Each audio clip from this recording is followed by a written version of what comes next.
ஆடியில எல்லா நகைகளுக்கும் சேதாரத்துல 1% கம்மி. அது மட்டும் இல்ல, உங்க பழைய நகைக்கு கிராமுக்கு 150 ரூபாய் கூடுதலாவும் தரும். ரெண்டையும் சேர்த்தா 2% மேல நகை விலையில சேவ் பண்ணுவீங்க.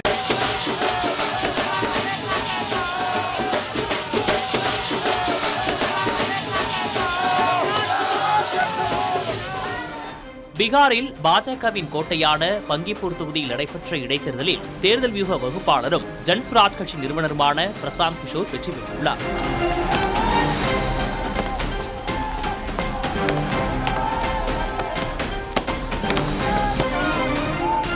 இதற்கு சில வலுவான காரணங்கள் இருப்பதாக கருதப்படுகிறது.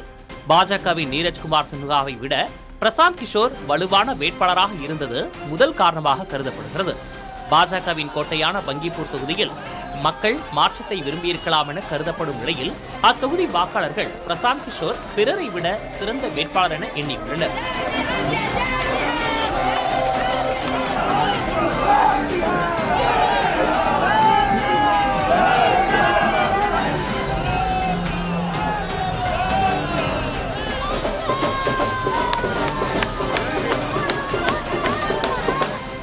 அதேபோல் பாஜக மற்றும் ராஷ்டிரிய ஜனதாதளம் ஆகிய கட்சிகளின் ஆதரவு தளங்கள் அவரை நோக்கி திரும்பியிருக்கின்றன.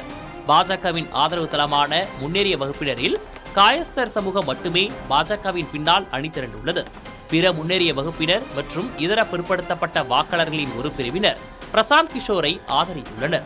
ராஷ்டிரிய ஜனதாதளத்தின் ஆதரவு தளமான முஸ்லிம் மற்றும் யாதவ சமூக வாக்காளர்களில் கணிசமான பகுதியினரும் அவருக்கு வாக்களித்துள்ளனர். தமது பரப்புரையில் பிரசாந்த் கிஷோர் வழக்கமான சாதி மத விவகாரங்களுக்கு அப்பாற்பட்டு கல்வி, வேலைவாய்ப்பு சார்ந்த பிரச்சனைகளை கையில் எடுத்தார். உள்ளூர் அளவிலான பரப்புரை கூட்டங்களுக்கு அதிக முக்கியத்துவம் அளித்ததோடு பாஜகவில் உள்ளூர் அளவில் நிலவிய உட்கட்சி பூசல்களை தனக்கு சாதகமாக பயன்படுத்திக் கொண்டதும் அவரது வெற்றிக்கு முக்கிய காரணமாகியுள்ளது.